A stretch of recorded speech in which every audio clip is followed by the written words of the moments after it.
পরিবারের পুজো এর আগেও বেশ কয়েকবার এসেছি। পুরো তো অষ্টমীর দিন আসি, কিন্তু যেহেতু রাস্তায় লোকজন প্রচুর হয়, আমাদের নিজেদের অসুবিধা হয়, সাধারণ যারা পায়ে হেঁটে ঠাকুর দেখেন তাদেরও সমস্যা হয়। এই আজকে সপ্তমীতে এলাম।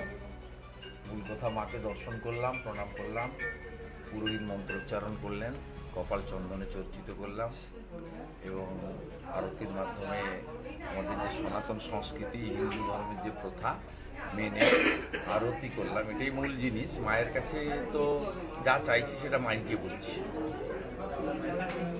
মাতৃ সুরক্ষা, নারী সুরক্ষা, কন্যা সুরক্ষা। এই বাংলার মা, দিদি, বোন, কন্যা কেউ সুরক্ষিত নয়।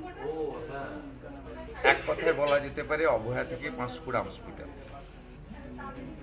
একে আর ভেঙে বলার কিছু নেই। তালিকা দীর্ঘ, ডায়েরির সব পাতা শেষ হয়ে যাবে।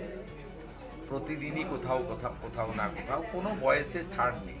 4 বছর, 6 বছর, 8 বছরের শিশুকন্যাও শারীরিকভাবে ক্ষতবিক্ষত করছে, খুন করছে।